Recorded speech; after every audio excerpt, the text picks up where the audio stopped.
একে গতি নারী ছিল বন্ধু ছিল ফাতেমা ভালোবাসা প্রেমে মায়া মমতা ছিল তাদের অনুপ্রেরণা ছিল তাদের অনুপ্রেরণা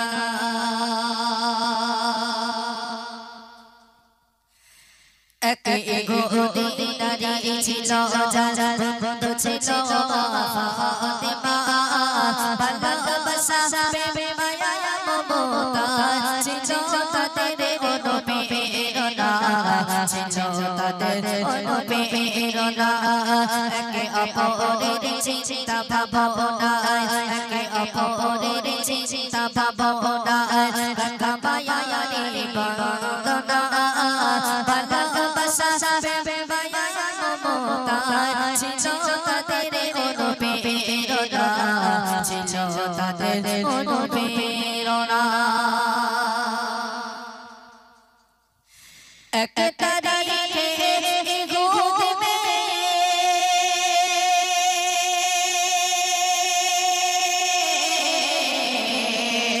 এক তারিখে গোদ মে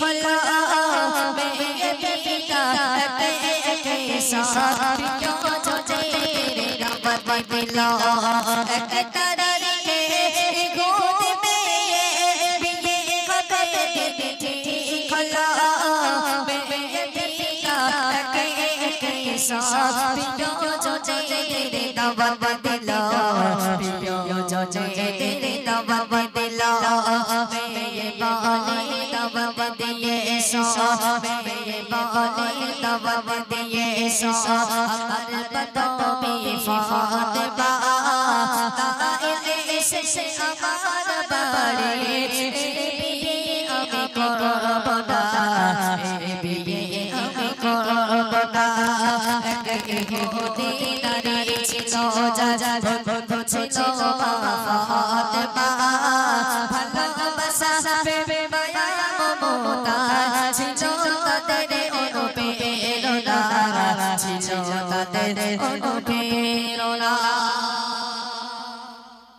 এখন সেই ইহুদি মেয়ের বিয়ে ঠিক হয়ে গেল বিয়ে ঠিক হওয়ার পরে সমস্ত রাজা বাদশার মেয়েদের নিমন্ত্রণ দিল কিন্তু ইহুদি মেয়ে জিজ্ঞাসা করছে আব্বা তুমি তো সবাইকে নিমন্ত্রণ করলে কিন্তু আমার বান্ধবী ফাতেমাকে কি নিমন্ত্রণ করেছো তখন সেই ইহুদি মেয়ের বাবা বলছে তোর মাথা টাথা কি খারাপ হয়ে গেছে নাকি ফাতেমা এত গরিব একদিন রান্না হয়তো এক সপ্তাহ চুলো জ্বলে না তাদের পেটে পাথর বেঁধে তারা সংসার চালায় একটা বোরকা এক বছর কয়েক বছর ধরে চালায় একটা বোরকায় 72 জায়গায় 70 জায়গায় তালি দেওয়া আমার বাড়িতে রাজা বাদশার মেয়েরা আসবে বড় বড় দামি দামি পোশাক পরে আর তোমার ফাতেমা ছেঁড়া জামা পরে আসবে আমার মান সম্মান থাকবে তখন বাড়ির ছোট মেয়ে যদি জেদ ধরে যত সময় কাজ সম্পন্ন না হবে সে বাপের পেছন ছাড়বে না বলছে আব্বা তুমি সবাইকে দাওয়াত দাও আমার অসুবিধা নেই কিন্তু আমার ফাতেমাকে দাওয়াত দেওয়া চাই আমার ফাতেমাকে যদি দাওয়াত না দাও এই বিয়ে আমি করব না বিয়ে তুমি ক্যান্সেল করে দাও এখন সেই মেয়ে যখন জেদ ধরেছে তার বাবা কি বলছে একদম আকর্ষণ করুন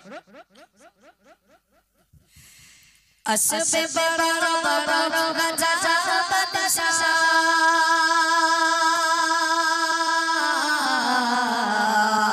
আসবে বড় বড় রাজা বাদশা তুমি এতে আমার বাড়ি গরিবে ফাতেমা ছেড়া জামা আছে তারে কোনো দশরে আসবে বড় বড় রাজা বাদশা তুমি এতে আমার বাড়ি গরিবে ফাতেমা ছেড়া জামা আছে তারে কোনো দশরে আছে তারে কোনো দশরে বাড়ির সবাদা গবে যে বদনা বাড়ির সবাদা গবে যে বদনা আসলে ওই ফাতেমা সবে কি তোমার পোস্তা মেতে আমি পারবো না মেতে আমি পারবো না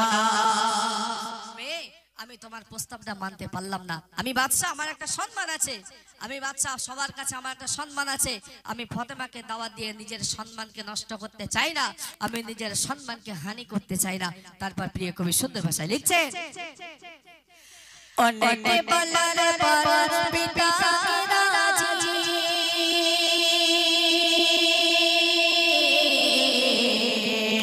অনেকে বলার পর পিতা রাজি করে দিল ইহুদি মেয়ে। পিতা বলবে তবে যেন সে আসে তবে পোশাকায় দিয়ে, আসে তবে পোশাকায় দিয়ে। গরিবি বলে আজবা ফাতেমা, গরিবি বলে আজবা ফাতেমা, হয় গো কত লাঞ্ছনা। গরিবি বলে আজবা ফাতেমা, হয় গো কত লাঞ্ছনা। সকল নারীদের হবে যে সরদার, তাকেই তো তোমরা চেনে না, তাকেই তো তোমরা চেনে না। এক ইহুদি নারী ছিল, যার বন্ধু ছিল ফাতেমা। ভালোবাসা প্রেমে মায়া মমতা ছিল তাদের কোনো প্রেরণা, ছিল তাদের কোনো প্রেরণা। একে অপরের চিন্তা ভাবনা, একে অপরের চিন্তা ভাবনা, কথা পায়ারি বন্দনা। ভালোবাসা প্রেমে মায়া মমতা ছিল তাদের কোনো প্রেরণা, ছিল তাদের কোনো প্রেরণা। মেয়ে যখন বাপের পিছনে লেগেছে, অনেক বলার পরে বাপ যখন রাজি হয়ে গেল, ঠিক আছে তোমার ফাতেমাকে দাওয়াত দেব, কিন্তু শর্ত আছে একটা, তোমার ফাতেমা যেন নতুন জামা পরে যেন আমার বাড়িতে আসে। যদি আসে তাহলে তোমার ফাতেমাকে আমি দাওয়াত দেব, আর না হয় কিন্তু তোমার ফাতেমাকে আমি দাওয়াত দিতে পারবো না। এমত অবস্থায় যখন ফাতেমাকে দাওয়াত দিতে গেল, এই শর্ত লাগিয়ে দিল। কিন্তু মা ফাতেমার পয়সা কোথায়, মা ফাতেমা কোথা থেকে পাবে? কিন্তু দেখুন, যখন মা ফাতেমা আব্বার কাছে গিয়ে বলছে, মা ফাতেমার আব্বাজানের নাম কি তোমরা জানো? এই বাচ্চারা কথা বলো না, মা ফাতেমার আব্বাজানের নাম কি জানো? এই এরা কিছু জানে না। এই আল্লাহ রসুলের আব্বাজানের নাম কি? আমাদের নবীর আব্বার নাম কি? কিছু জানে না নাকি এরা? হ্যাঁ, আল্লাহ রসুলের আম্মাজানের নাম কি? আল্লাহ রসুলের আব্বাজানের নাম আব্দুল্লাহ, আর আম্মাজানের নাম আমিনা। আরে এক জায়গায় অনুষ্ঠানে গিয়েছি, কেউ বলতে পারছে না আল্লাহ রসুলের আব্বাজানের নাম কি। তার পাশে অনেক দূর থেকে একটা চাচা আসে, লুঙ্গি কাঁচা মেরে আসতেছে। হ্যাঁ, কি বলেছে? বলতে আল্লাহ রসুলের আব্বাজানের নাম আবু জেহেল, মানে বুঝতে পেরেছে, মানে জানে না কি লাস্টে কি বলেছে, আবু জেহেল। আল্লাহ রসুলের আব্বাজানের নাম কি? আব্দুল্লাহ, তাই না?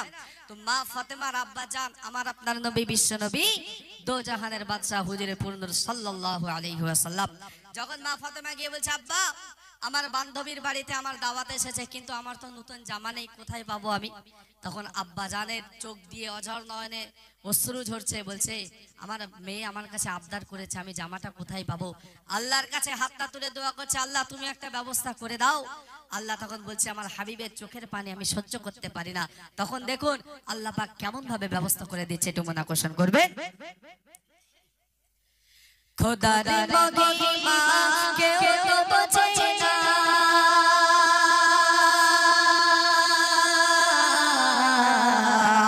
খোদার মহিমা কেউ তো বোঝে না। জিবরিল নবীর কাছে জান্নাতে কিছু সামানা দিয়ে গেল নবীর হাতে, দিয়ে গেল নবীর হাতে। একটু জোরে হোক না সুবহানাল্লাহ, আর একটু জোরে হোক না সুবহানাল্লাহ। আল্লাহ যখন প্রিয় রাসূল যখন আল্লাহর কাছে হাত তুলে বলছে, আল্লাহ আমার মেয়ের জন্য একটা জামার ব্যবস্থা করে দাও, আল্লাহ বলছে আমার হাবিবের চোখের পানি আমি সহ্য করতে পারি না। সঙ্গে সঙ্গে জিবরাইল আলাইহিস সালাতু ওয়াস সালাম জান্নাত থেকে একটা মিশকে আম্বার নিয়ে, জান্নাত থেকে একটা সুন্দর পোশাক নিয়ে আল্লাহ রাসূলের দরজায় যখন নক করলো, তখন দেখে সুন্দর এত সুঘ্রাণ এবং এরকম একটা কাপড় পৃথিবীর কোন জায়গায় পাওয়া যাবে না। সেই রকম সুন্দর কাপড় জিবরাইল আলাইহিস সালাতু ওয়াস সালাম আল্লাহ রাসূলকে দিয়ে গেলেন। প্রিয় কবি সুন্দর ভাষায় লিখছে, খোদা রে মহিমা কেউ তো বোঝে না, জিবরিল এলো নবীর কাছে, জান্নাত হতে এসেছো সামানা, দিয়ে গেল নবীর ঘাটে, দিয়ে গেল নবীর ঘাটে, ফাতেমার বাড়ি গিয়ে মনবে, ফাতেমার বাড়ি গিয়ে মনবে, বলছে শোনো ফাতেমা, খোদার উপর তোমার তরে কবুল করো এই নজরানা, কবুল করো এই নজরানা। আল্লাহ রাসূল নিজে হাতে করে ফাতেমার কাছে দিয়ে গেল আর বলল, আল্লাহর তরফ থেকে এটা তোমার জন্য উপহার আল্লাহ পাঠিয়েছেন জান্নাত থেকে। মা ফাতেমা খুশি মনে সেটা রেখে দিয়ে সেইটা সেই বাদশার মানে ইহুদি নারীর মেয়ের বিয়েতে সেটা পড়ে যাচ্ছে। তারপর কি ঘটনা ঘটছে শুনুন। যখন ফাতেমা আসসালামি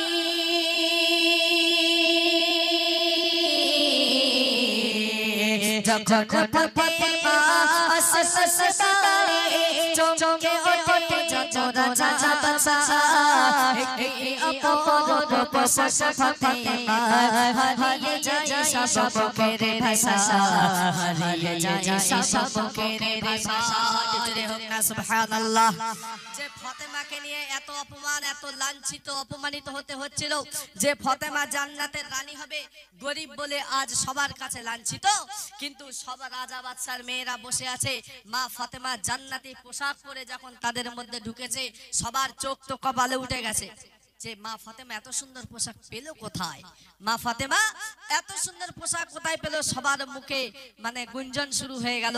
সবাই ফাতেমাকে জিজ্ঞাসা করতে লাগলো, মা ফাতেমা তুমি এত সুন্দর পোশাক পেয়েছো কোথায়? প্রিয় কবি লিখছে, যখন ফাতেমা আসসালামি চমকে ওঠে যত রাজা বাদশা, এই অপরূপ পোশাক ফাতেমা হারিয়ে গেল সব মুখের ভাষা, হারিয়ে গেল সব মুখের ভাষা। সুবাসে ভরপুর বগো, সুবাসে ভরপুর বগো, সুবাসে ভরপুর বগো, বেশ বেশ গগধে বাবা, কোথায় রাজা রে কোথায় বাদশা, গগধে ফাতেমাকে পেমানা, গগধে ফাতেমাকে পেমানা। যে ফাতেমাকে নিয়ে এত অপমান করা হচ্ছিল, আজ ফাতেমা যখন জান্নাতে পোশাক পরে সেখানে ঢুকেছে, কোথায় রাজা কোথায় বাদশাদের মেয়েরা সবাই মা ফাতেমাকে নিয়ে পড়ে আছে। মা ফাতেমাকে তাজিম করা শুরু করে দিচ্ছে, কারণ বাদশারা সবচেয়ে দামি দামি পোশাক পরে বাদশার মেয়েরা এসেছে, কিন্তু জান্নাতের পোশাকের সঙ্গে দুনিয়ার পোশাক টেক খাবে? কখনো টেক খাবে না। শুধু বলছে মা ফাতেমা কোথায় পেয়েছো আমাদের বলো, আমরা এই পোশাক সেখান থেকে কিনে নিয়ে আসবো। মা ফাতেমা দেখছে এইটা একটা সুযোগ পেয়েছি এদেরকে মুসলিম করার জন্য, ইসলামের ছায়া তলা এদেরকে আমি আনবো।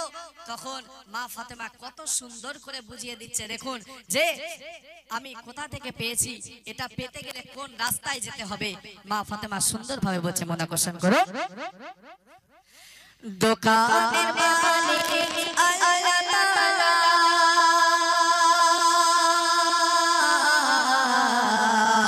দোকানের মালিক আল্লাহ তাআলা, পৌঁছায় দারে জিবরিল আমিন, সেই দোকানে যাবার সময় ইহদিনা সিরাতাল মুস্তাকিম, ইহদিনা সিরাতাল মুস্তাকিম। সুবহানাল্লাহ।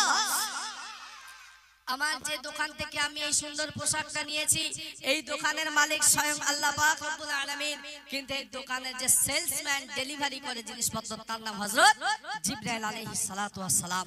সেই দোকান থেকে যদি তোমরা মার্কেটিং করতে চাও, তোমাদের ইহদিনাস সিরাতাল মুস্তাকিমের প্রতীক হতে হবে, তাহলে তোমরা এই দোকান থেকে মার্কেটিং করতে পারবে। প্রিয় কবি লিখছেন, দোকানের মালিক আল্লাহ তাআলা পৌঁছায় দারে দারে জিবরিল আমিন, সেই দোকানে যাবারি সোফাত ইহদিনাস সিরাতাল মুস্তাকিম, ইহদিনাস সিরাতাল মুস্তাকিম।